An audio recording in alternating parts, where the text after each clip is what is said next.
ভাই আসলে আমরা শালবাগানটা অনেক সময় ঘুরলাম। ঘুরতে ঘুরতে অনেক সময় লাগলো। আসলে কি এই শালবাগানের এরিয়াটা অনেক বিশাল, বুঝছেন? যদি আমরা ঘুরি আমাদের অনেক সময় লাগবে। তা আমি আপনাদেরকে অল্প সময়ের মধ্যে দেখাতে চাই। আর অত সময় তো ভিডিও করা যাবে না, এই জন্য অল্প সময়ের মধ্যে আমি আপনাদেরকে আমাদের এই শালবাগানের এরিয়াটা দেখাতে চাই। আমরা এখন শালবাগানের বাইরে যাব। অনেকে বেড়াতে আসে, বিনোদন কেন্দ্র মতন এই জায়গাটি। অনেকে আসে, ঘুরে দেখে, অনেক ভালো লাগে তাদেরকে। বা এই জায়গাটা আমার কাছে অনেক সুন্দর লাগছে, ভালো লাগছে। আজকে প্রথম আসলাম, তারপর দেখলাম যে অনেকে সে ঘুরে আসলো, তারা ঘোরাফেরা করলো এবং চলে গেল। আসুন আমরা বাইরে অংশে যাই।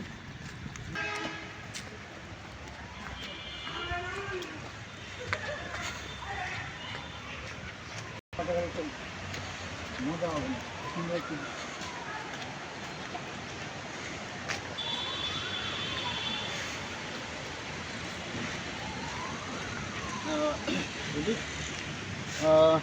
আসুন আমরা সে বেরিয়ে আসলাম শালবাগান থেকে। এখন আমাদের পাশে এক নদী আছে, এই নদীর নাম হচ্ছে সেই টাঙ্গন নদী। আর এই নদীটা আসলে আমাদের এই অঞ্চলের মধ্যে সবচেয়ে একটু মানে বড় নদী। আর একটু দেখাচ্ছি, ক্যামেরাম্যান একটু আপনি দেখান যে নদীর এই পানির স্রোত কীভাবে আসতেছে।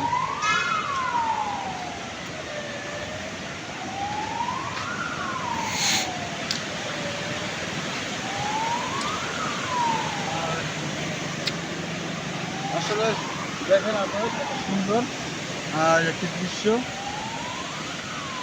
পানিটা সে যাচ্ছে কত সুন্দর হবে।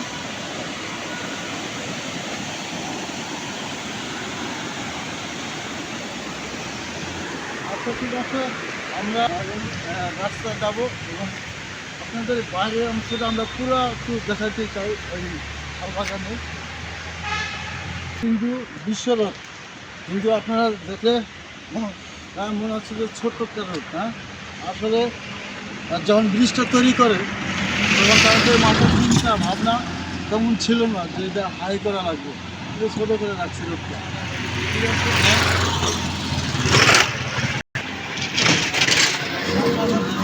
বাইরের অংশটা আপনারা দেখাতে চাই। ক্যামেরাম্যান ভাই আপনি একটু দেখান বাইরের অংশটা।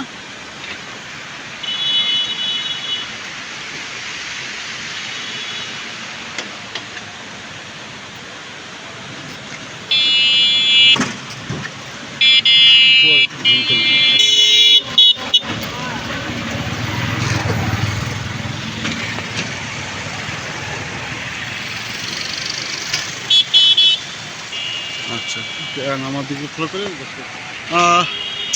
ভাই ঠিক আছে। আপনারা দেখলেন আমাদের এই শালবাগানের পুরো অংশটি আমরা দেখাতে পারলাম না, কিন্তু সামান্য অল্প আমরা আপনাদেরকে দেখালাম। কেমন লাগলো এই জায়গাটি অবশ্যই আমাদেরকে জানাবেন এবং ভালো লাগলে লাইক কমেন্ট করে আমাদেরকে শেয়ার করে দেবেন। ধন্যবাদ সকলকে।